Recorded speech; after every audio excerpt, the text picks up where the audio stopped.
Привет всем! Лебеди, лебедята. Про это на канале есть уже пара фильмов. Это старые кадры. Но ход событий заставляет к ним вернуться. Почему? Сейчас узнаем.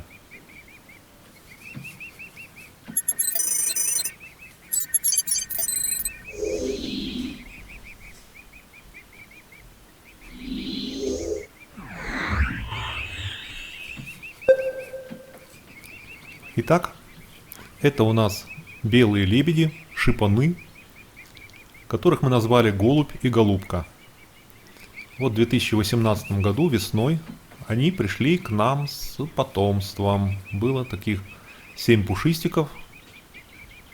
А сейчас у нас сначала пропала голубка, а потом перестал приходить и голубь. Ну, это означает, что сначала голубка села на кладку, а потом, видимо, вылупились птенцы, и уже голубь пошел помогать. Ну, помощь заключается в том, что они их охраняют. Когда вот птенцы такие маленькие, родители постоянно должны быть вместе с ними. Вот, они вместе с ними плавают, вместе с ними ходят, их кормят. Потому что рисков довольно много. Это очень опасный возраст. Они еще очень маленькие. И, в принципе, есть достаточно много врагов. Обычно весь помет не выживает, конечно. Но такова жизнь. Итак, вот смотрите, это этапы. Вот они сейчас в пуху, такие пуховые, совсем маленькие и такого серого цвета. Постепенно они будут подрастать, растут они очень быстро, и они станут серого цвета, но все еще в таком пуху. Потом начнут расти перья на крыльях, ну, дальше. Потом они будут уже похожи на больших, но серого цвета, с перьями, и клюв у них будет тоже серый, не красный. И уже потом, совсем взросление, они побелеют, клювы у них станут красными, и они станут подростками. Примерно на 3-м году жизни они уже начнут создавать пары. До этого будут держаться компаниями, такие молодежная компания, обычно 4, 5, 6 особей вместе. То есть мы сейчас ждем визита. Мы надеемся, что у них там все хорошо. Они родители опытные. И голубь, и голубка, они уже не молодые. Вот они уже все знают. И мы надеемся, что они успешно выведут птенцов и приплывут к нам их представлять. Вот. Мы, соответственно, в ожидании. Конечно, это всегда очень ответственное дело. Мы за них переживаем, мы их со всеми знакомимся, начинаем волноваться за них. Ну, помогаем им, как можем. У нас для них есть хороший корм. Вот. Ну, картинка, конечно. Они приходили к нам, маленькие, которые совсем маленькие, им, в общем-то, травку, они травку щиплют.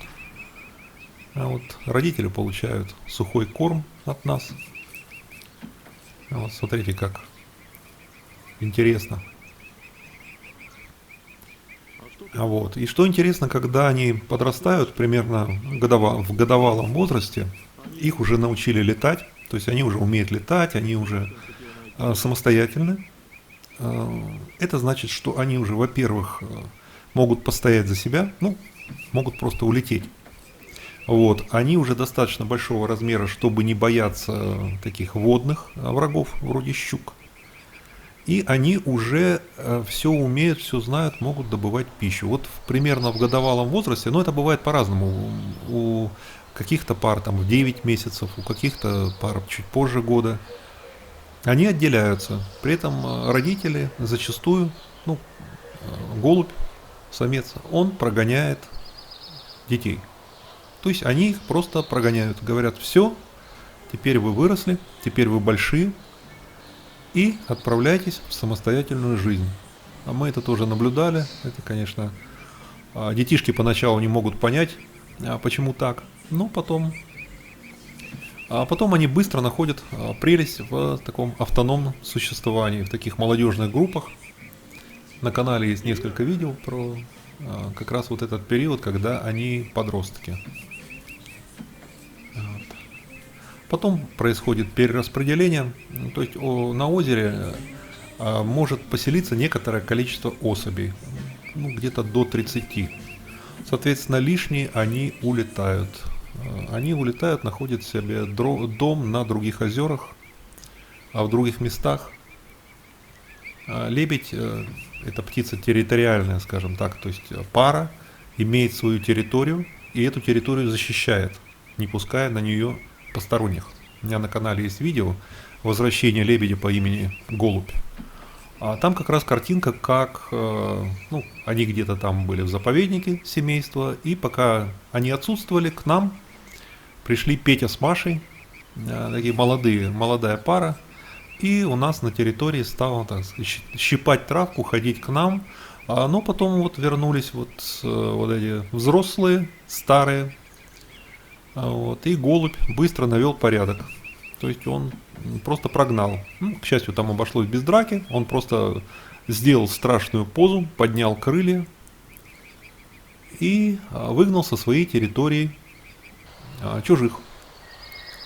Вот видите, это кошка Пуша наблюдала.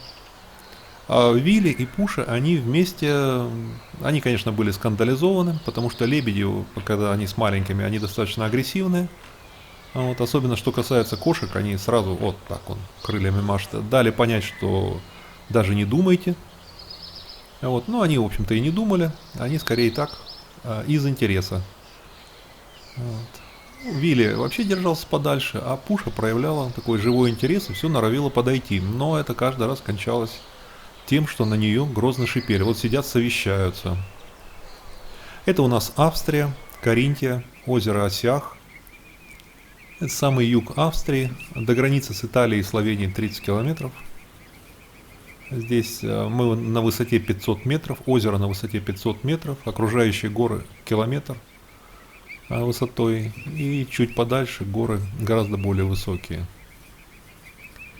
Так что мы сейчас в некотором тревожном ожидании. У нас также непонятна ситуация с лысухой. То есть вот что у нас происходит с лысухой, потому что она одна приходит, и время, когда она ходит одна, уже слишком длительное. То есть не похоже, чтобы вторая где-то была на гнезде. Похоже, там они как-то вот поодиночке.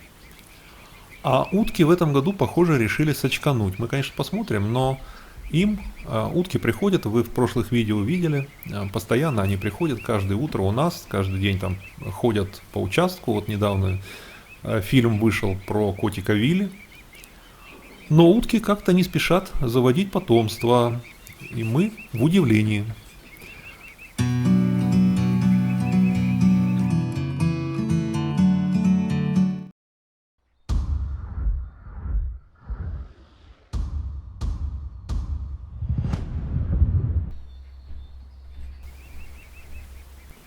Ссылка на фильм про лебединую верность будет в комментариях к данному видео в описании. Обязательно посмотрите.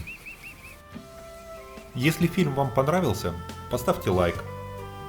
Кликните котика, откроется окошко подписки.